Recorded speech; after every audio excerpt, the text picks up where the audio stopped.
इस्लामाबाद और रावलपिंडी यानी कि इस्लामाबाद जो प्राइम मिनिस्टर की सीट है, प्राइम मिनिस्टर का ऑफिस है, वहाँ से सरकार चलती है, और रावलपिंडी जहाँ जो कि जनरल हेडक्वार्टर्स यानी कि आर्मी हेडक्वार्टर है, इन दोनों के बीच में लड़ाई बहुत तेज़ है।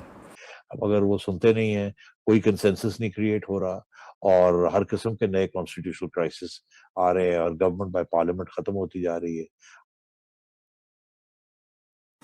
इस्लामाबाद और रावलपिंडी यानी कि इस्लामाबाद जो प्राइम मिनिस्टर की सीट है, प्राइम मिनिस्टर का ऑफिस है, वहाँ से सरकार चलती है, और रावलपिंडी जहाँ जो कि जनरल हेडक्वार्टर्स यानी कि आर्मी हेडक्वार्टर है, इन दोनों के बीच में लड़ाई बहुत तेज़ है। पिछले 72 घंटे में हमने देखा कि लड़ाई बढ़ रही है। इमरान खान अपनी बात पे टिके हैं, बाजवा अपनी बात पे टिके हैं, और अभी तक कोई कोई हल हमें दिखा नहीं। हालांकि जो वहाँ के जो सोर्सेज हैं वो ये बोल रहे हैं कि बातचीत चल रही है कोई सॉल्यूशन निकालने की, लेकिन अभी तक सॉल्यूशन निकलता नहीं दिख रहा है। अभी तक उस ऑर्डर पे साइन नहीं हुए, नोटिफिकेशन नहीं आया है। जो नोटिफिकेशन प्राइम मिनिस्टर्स ऑफिस से आना है, बाजवा साहब ने ऑर्डर दे दिए हैं। बाजवा के जूनियर हैं आईएसआई चीफ, और आईएसआई चीफ का ऑर्डर बाजवा के पास से होना लाजमी है, लेकिन उस पर प्राइम मिनिस्टर के साइन होने ज़रूरी है, इसलिए मामला अटका हुआ है। और प्राइम मिनिस्टर भी अड़े हुए हैं, क्या देख लेंगे, कोई नहीं। अब जहाँ तक बात ये, इसमें एक चीज़ वहाँ आके फंसी जब कल प्राइम मिनिस्टर ने एक लेक्चर दिया, बड़ा अच्छा लेक्चर दिया, बहुत सारी चीज़ों पे बात की, इस्लाम पे बात की, एजुकेशन पे बात की, लेकिन एक सेंटेंस उन्होंने बड़ा गड़बड़ बोला।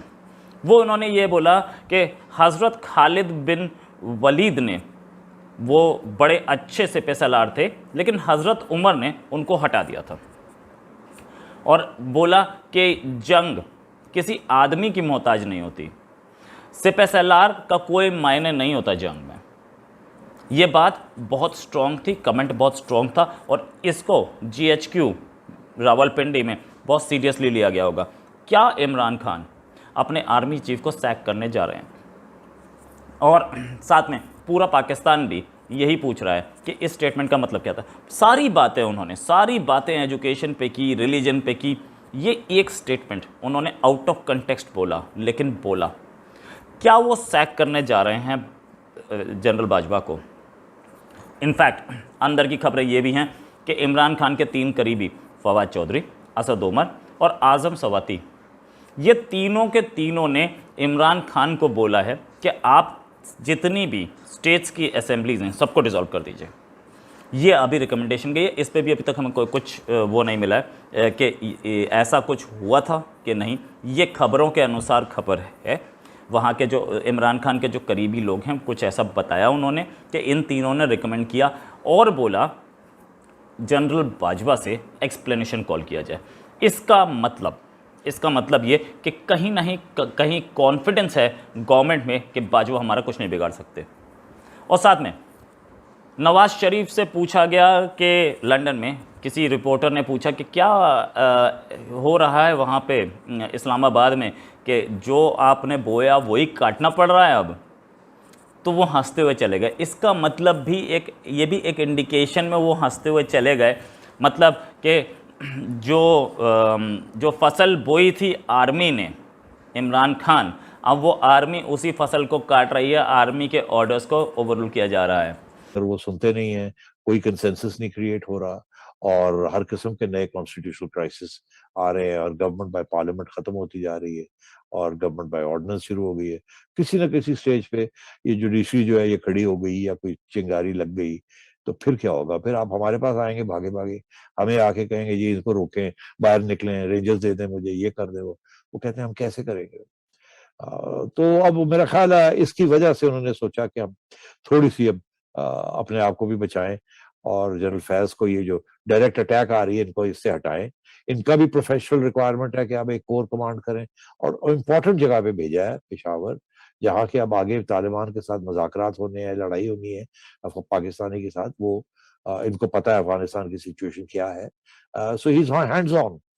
तो उन्होंने तो अपनी तरफ से इनको बड़ी अच्छी जगह पे भेजा जहाँ इनकी जरूरत पड़ेगी हमारी सिक्योरिटी के इदारों को। मगर खान साहब जो हैं वो अब इशू बना लिया उन्होंने। उनका ये ख्याल है कि अगर जनरल फैज डीजी आईएसआई में नहीं रहते, तो आईएसआई का सपोर्ट जो उनको मिल रहा है इस वक्त, और बहुत एरियाज हैं जहाँ मिल रहा है उनको, वो नहीं मिलेगा और एस्टेब्लिशमेंट शायद दूर हो जाएगी।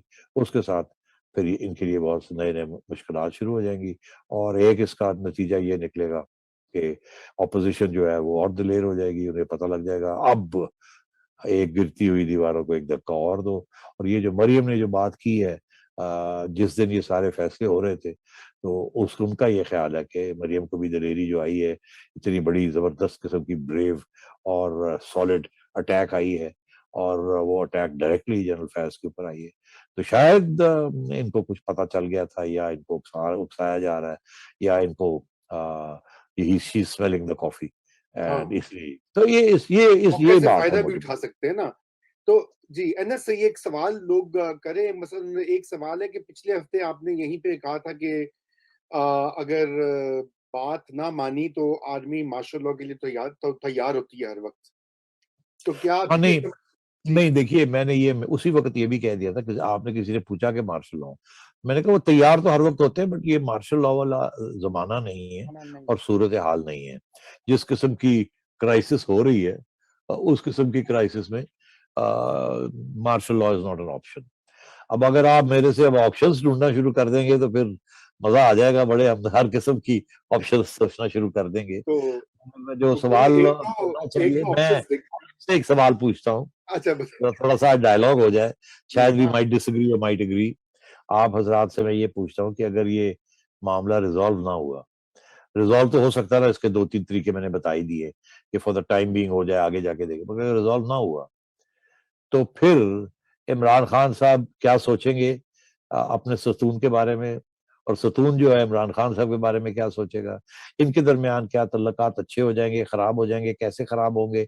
एक दूसरा एक अपने आप को कैसे प्रोटेक्ट करेगा, और अपोजिशन इसका फायदा उठा सकेगी या नहीं उठा सकेगी?